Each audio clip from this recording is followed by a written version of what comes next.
विधानसभा निवडणुकीच्या आधी कोकणाच्या रस्त्यावरून चांगलंच राजकारण रंगलंय। गेली अनेक वर्षे कोकणाकडे जाणारा महामार्ग रखडलाय। यावरूनच आता महायुतीत मिठाचा खडा पडलाय। शिवसेनेचे नेते रामदास कदम यांनी रवींद्र चव्हाण यांना कुचकामी मंत्री म्हणत थेट त्यांच्या राजीनाम्याची मागणी केली आहे। तर दुसरीकडे रवींद्र चव्हाणांनी देखील जशास तसं उत्तर देण्याची तयारी असल्याचं म्हणत आव्हान दिलंय। त्यामुळे महायुतीत आता चांगलाच कलगीतुरा रंगलाय। एका कार्यक्रमानिमित्त रामदास कदम हे ठाण्यात आले होते। यावेळी पत्रकारांशी बोलताना त्यांनी मुंबई कोकण महामार्गाबाबत चव्हाणांना लक्ष्य केलं। चव्हाणांनी चमकोगिरी करण्यापेक्षा काम केलं पाहिजे असं म्हणत कदमांनी थेट टीकेचा बाण सोडला।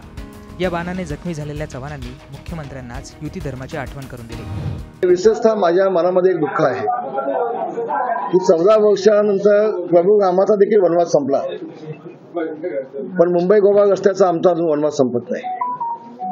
त्याचं दुःख माझ्या मनामध्ये आहे, त्याच्या वेदना माझ्या मनामध्ये आहेत। माननीय मुख्यमंत्र्यांसोबत माझं बोलणं देखील झालेलं आहे।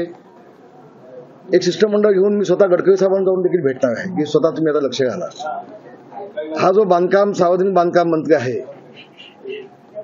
त्यांनी डिसेंबरच्या आधी मागच्या वेळेला जाहीर केलं होतं की पुढच्या गणपतीच्या आधी हा मुंबई गोवा रस्ता सगळा पूर्ण होऊन जाईल, पण आजही मी काल आता 2 दिवस झाले आलोय, अतिशय वाईट अवस्था आहे। गणपती आमचे जाऊ शकत नाही, गणपती व्यवस्थित जाऊ शकत नाही पेणमधून कोकणामध्ये, अशी रस्त्याची अतिशय वाईट अवस्था आहे। 14 वर्ष होऊन गेली, आम्ही काय पाप केले असा प्रश्न माझ्या मनामध्ये आहे। आणि म्हणून स्वतः आता मुख्यमंत्र्यांनी कबूल केलंय, देवेंद्र फडणवीस साहेबांनी कबूल केलंय की आम्ही दोघे आता लक्ष घालतो आणि शक्यतो लवकर रस्ता आम्ही बनवून घेतो। फक्त चमकेगिरी करण्यापेक्षा, शायनिंग मागण्यापेक्षा खऱ्या अर्थानं काम झालं पाहिजे। तिथे अजून अनेक पूल झाले नाहीत, अनेक ब्रिजेस झाले नाहीत। जे एका बाजूला रस्ता आहे त्याच्यामध्ये खड्डे आंबाई सगळे रस्ते आहेत, रस्ताच नाही आहे अशी अवस्था आहे। तर नुसती पाहणी नको आहे कशासाठी? खरं तर त्यांचा राजीनामा आमच्या देवेंद्र फडणवीस साहेबांनी घ्यायला पाहिजे। हा कुचकामी मंत्री आहे, मी डायरेक्ट सांगतोय आज युती असताना देखील, कारण कोकणवासियांचे हाल आम्हाला बघत नाही, कोकणाची माणसं आम्हाला जाब विचारत आहेत, रामदास भाई तुम्ही काय करताय? हे खातं, हे नॅशनल हायवे, हे जे खातं आहे ते आदरणीय केंद्रीय मंत्री नितीन गडकरीजींचं आहे। कोकणातली एक सुपुत्र म्हणून त्या ठिकाणी प्रामाणिकपणे तो रस्ता व्हायला हवा, त्यामधल्या अडचणी दूर करण्याचा प्रयत्न करतोय आणि प्रयत्न करणार, यात काही शंका नाही। आणि एक गोष्ट लक्षात घेतली पाहिजे, ज्यांनी या संदर्भात सांगितलं, सार्वजनिक बांधकाम म्हणून त्यांच्या मुलाच्या भागांमध्ये आदरणीय मुख्यमंत्री एकनाथराव शिंदेजी, आदरणीय देवेंद्रजी आणि अजितदादा या तिघांच्या सरकारच्या माध्यमातून हजारो कोटी रुपये हे त्यांच्या विकास कामासाठी दिलेत, हे ते विसरतायत।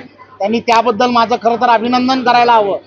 सबका साथ सबका विकास या माध्यमातून तिथे निधी देण्याचं काम केलं गेलं आहे, हे आपण विसरलं गेलं नाही पाहिजे। आणि दुसरी गोष्ट, असं जे बोलतायत ना, मी मुख्यमंत्र्यांना फक्त एवढंच सांगेन, युती धर्म पाळण्याचा अधिकार फक्त रवींद्र चव्हाण याचा नाही, युती धर्म पाळण्याचा अधिकार हा सर्वांचा असतो। जशास तसं उत्तर द्यायला रवींद्र चव्हाण हा समर्थ आहे। भारतीय जनता पार्टी म्हणून फार सौजन्याने राहण्याचा माझा स्वभाव आहे, परंतु जर मी सौजन्य सोडलं तर अतिशय वाईट पद्धतीने वागायला मी तयार आहे। त्यांनी कधी ते सांगावे। एकीकडे विधानसभेच्या निवडणुका जवळ आलेल्या असताना महायुतीत सर्व काही अलबेल नसल्याच्या आता चर्चा आहेत। रविवारी अजित पवारांच्या यात्रेला भाजपच्या कार्यकर्त्यांनी काळे झेंडे दाखवले।